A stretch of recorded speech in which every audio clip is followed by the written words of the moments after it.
activités attendues, c'est beaucoup plus amener les partenaires ensemble, à se mettre ensemble pour les activités de reforestation, de reboisement et de restauration des paysages forestiers. Reboisement, c'est un reboisement utile. Arnetika tiara mbala ampikondra le raha hoe tsy utile ihany fa mba hoe reboisement intelligent. Ny nataontsika eto zegny dia couverture forestière de 60 hectares izy hitantsika magnodidina antsika eto io. Fahatombontsoanay zegny voalohany velon-tegnanay eto ny fambolena kakazo.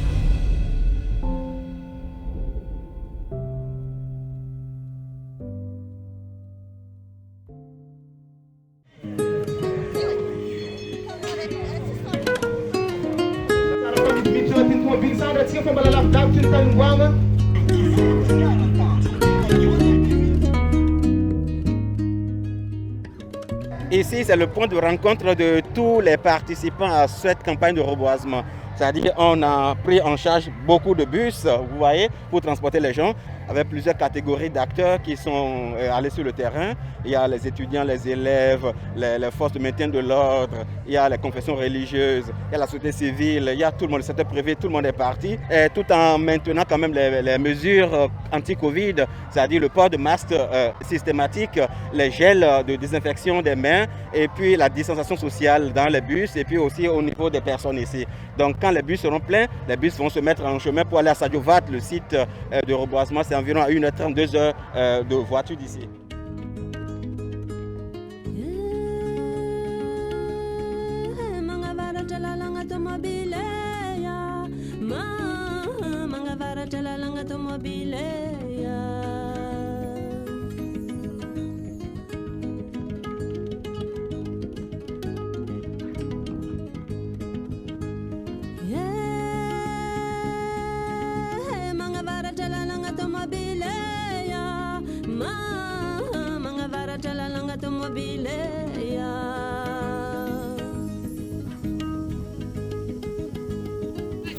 Qualité technique fambolensika zegny ny ampahomby le reboisementsika restauratsika efa misy malemy ka efa misy elagnelagny zany hitantsika reny le piqué dikan'zegny fa igny zany no itsatoantsika avy eo dia le zanakazo koa fa napetrapetraka isaka piqué zany efa misy zanakazo. Ce projet vient en appui aux partenaires, que ce soit étatiques, communales ou les populations à la base, et appuyer les efforts en ce qui concerne la restauration des paysages forestiers dégradés ici à Madagascar et la bonne gouvernance dans le secteur forestier. Donc c'est ça le projet Forest for Future. C'est un projet financé par la coopération allemande, par la GIZ et qui appuie les partenaires en ce qui concerne la restauration des paysages forestiers dégradés. C'est un projet qui a démarré effectivement en 2020. Mais à cause de la situation de Covid, on n'a pas pu démarrer effectivement les activités. Mais le projet est là jusqu'en 2025. C'est-à-dire c'est une durée de 6 ans, de 2020 à 2025. Sadiovat aujourd'hui c'est un site pilote avec lequel on a commencé avec les activités de reboisement, reforestation. Quand on parle de restauration des paysages, il y a aussi des aspects de reforestation dedans. Et puis Sadiovat fait partie des 6 communes que nous appuyons dans le bassin versant d'Irode. Le bassin versant d'Irode c'est la zone pilote de notre projet. Et Sadiovat fait partie des 6 communes qui composent ce bassin versant d'Irode. C'est pour ça qu'on est aujourd'hui ici avec la population sur un site de reforestation, de reboisement de 60 hectares avec lequel on a commencé aujourd'hui. Et puis on va voir dans les semaines à venir, les mois à venir d'autres sites sur lesquels nous allons mener des activités de reforestation et de reboisement. Les activités attendues, c'est beaucoup plus amener les partenaires ensemble, à se mettre ensemble pour les activités de reforestation, de reboisement et de restauration des paysages forestiers. Ça sont les activités attendues. Et voir si on peut avoir et on doit avoir les effets écologiques, les impacts écologiques sur ces espèces et aussi améliorer le revenu des populations à travers des activités de chaîne de valeur, développement de chaînes de valeur, professionnaliser les chaînes de valeur et améliorer les revenus des populations locales, rurales ici dans le bassin versant d'Irode. D'abord, le F4F agit principalement d'abord dans la région de Diana. Et c'est plus ou moins une zone pilote pour nous. C'est-à-dire pour voir les activités que nous menons ici et naturellement les approches développées qui ont porté des fruits et qui ont été vraiment de bonnes approches. On va prendre ça et implémenter dans d'autres régions. J'ai ma responsable ici de suivi évaluation qui est là, qui suit normalement les activités du projet F4F, Forest for Future, c'est-à-dire la mise en œuvre de notre plan opérationnel annuel. C'est tel qui s'ensuit, qui suit ça. Mais en ce qui concerne le reboisement ici, naturellement, on travaille avec les populations locales. C'est-à-dire on vient en appui aux partenaires ici, locaux, communaux, régionaux, nationaux. Et naturellement, de temps en temps, il y a le suivi avec nos partenaires pour voir est-ce qu'entre-temps, il y a des plants qui sont morts, est-ce qu'il faut faire le regarnissage, est-ce qu'il faut changer les plants pour qu'effectivement, on ait la superficie de 60 hectares reboisée, que ça reste effectivement les 60 hectares. Donc il y a ce suivi qui sera fait régulièrement. Il y a naturellement la gestion de feux de brousse, exactement. Il y a tout ça qui sera mis en place pour permettre vraiment à ces jeunes plants de pouvoir pousser effectivement pour contribuer à l'objectif de reverdir Madagascar. Exactement, c'est ça, oui. Estimons à didy masiny ho an'ny firenena vinany filoham-pirenena zegny no andrakotry ny Madagasikara miala ary nametraka tanjogny hoe 40 000 hectares isaka taogno izay mihatratra 300 000 hectares zegny no tokony ho rakotro ala agnatin'ny 5 taogno.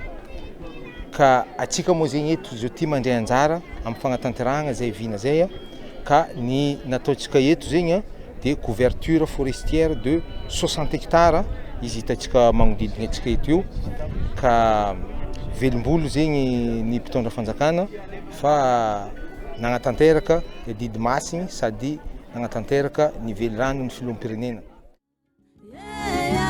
Anisan'ny fahavalo ny reboisement zay ataontsika isan-taogno efa ela hikabaron'ny motro ty. Tamin'ity moa zegny noho ny ialagna mba ahafahantsika miala amizay miady marimariny kokoa amizay fahavalo zay dia efa misy ny ataoko hoe ny stratégie ny paikady zay napetraka voalohany indrindra aloha zegny magnamafy ny resaka sensibilisation amin'ireny monde rural reny. Sensibilisation eo koa ny sensibilisation zay natao amin'le décideur, ny safokontany, ny autorité, ny reny maire reny. Misy ihany koa ny sensibilisation zay efa natao koa au niveau ny mass media, ny direct dianama zegny de efa managna fandaragna manokana mihitsy izy isaka talata zay arahagna amin'ny radiophonie mba indesiky mampianatra ny vahoaka amin'ny fiarovagna ny tontolo iainana. Zay angamba no ataoko hoe le tafiditra amin'ilay hoe lutte préventive. Misy ihany koa ny lutte active. Ny lutte active dia ny mobilisation ny vahoaka, ny mobilisation ny olo zay amin'ny faritra misy le motra entanigny le olo mba andeha hamono motra. Ary misy ihany koa moa zany ny fataon'ny DRED dia ny lutte répressive. Izany hoe miezaka mizaha hoe azoviny na vandoza dia tsy magneky ny tompony andraikitra amin'izay fotoana. Marigny am'izao ty ny ministère, ny direction régionale efa tegna mampiatra de mampiatra ny politique de tolérance zéro zay voizan'ny ministère am'izao fotoana. Zay ny raha dinihana ny lesoko tamin'ny reboisement zay nataontsika fa ela. Vita mise en terre le jeune plan de tsisy fizazavagna eky zegny amin'ny taogno avaka. Fa ity zegny manomboka eto atsika de fa mipetrapetraka ny paikady jiaby zao ty amin'ny fomba karakory ny agnanaovagna ny entretien ny suivi-n'izy ty.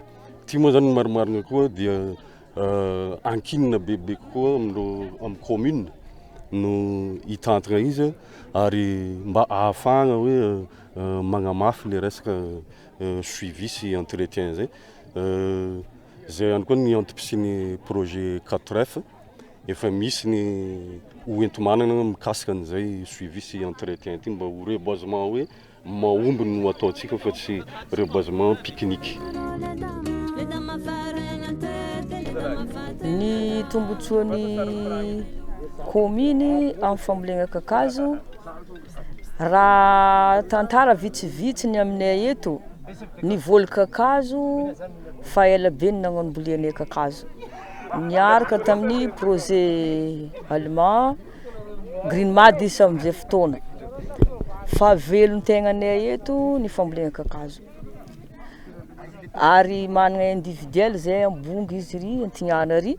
Koa ny tombotsoa raha zahantsika eto fa tombotsoanay zegny voana alohany velon-tegnanay eto ny fambolena kakazo. Zay zio magnano charbon vert mbola miaraka amin'ny pazy.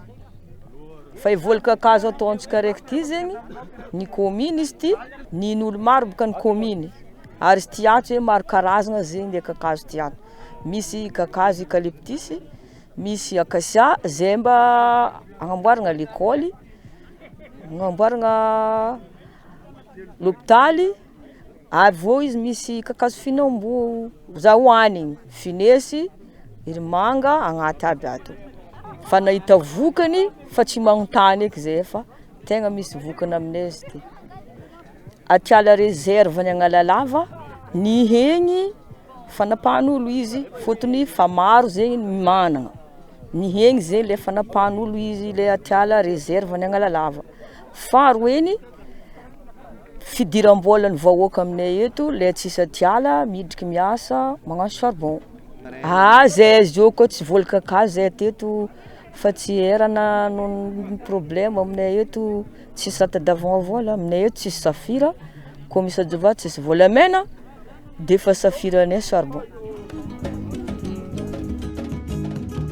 Aminakahy manokana zegny tegna hita fa hisy tombotsoa zegny vahoakan'ny commune Sadiovato zegny amin'ny fambolena kakazo. Voalohany zegny mety ho ampy be zegny ny orana zegny amin'ny faritra amin'ny tany misy zanakazo andam-boly ty zegny. Zay voalohany tombotsoa zegny ny hitako zegny. Horakotr'ala zegny le toeragna baka. Io fony antony tsy mampamisy maleny kakazo fa be maty be tsy misy. Ambara amitsika ary zegny itsanganany topin'ny tanàna be ny tanàna jiaby agnatin'ny commune agnatin'ny district ny Antsiragnana faharoe ny engagement ho ataony maire tsiraikiraiky amin'ny fambolena kakazo. Ataontsika eto Sadiovato izy io fa karakara ty koa ny ezaka ho ataontsika isaka ny commune tsiraikiraiky. Ka mankasitraka antsika jiaby ary angatagna koa ny partenaire tsy zafo eto Sadiovato fa hitodiky manokana amin'ny fiaraha-miasa amin'ny commune jiaby agnatin'ny district ny Antsiragnana faharoe mba ho maintso tanteraka ny district ny Antsiragnana faharoe ho avy ny maleny ho vahony kakazo ary samby velogno zanaka ambanivolo. Eto zegny efa misy organisation fandaminagna zay fa nataonay miaraka amin'ny ben'ny tanàna. Misy fikambanagna roe zegny eto Sadiovato efa hita fa vognony zegny agnano zay fiarovagna zay. Ity fanagnana iombonagna ary ireo fikambanagna roe io fa vognony fotony raha tanàna izy ty ivokatry izy ty zegny tsy maintsy zafinay zanakanay eto ninagna izy voalohany. Anjaran'ny fikambanagna io miaraka amin'ny commune rurale eto Sadiovato agnano zay fiarovagna zay. Tsy ambesanay anareo namboly fa zay topo zegny efa hitsangana misy fandaminagna zay efa natao ary zegny ho hitatsika magnaraka am'le suivi zay atao eto ny fiaraha-miasa zay ataony commune miaraka am'izay fikambanagna amin'ny fiarovagnany tsy amba homay ary tsy ho maty koa zegny ny zanaka kakazo efa namboly.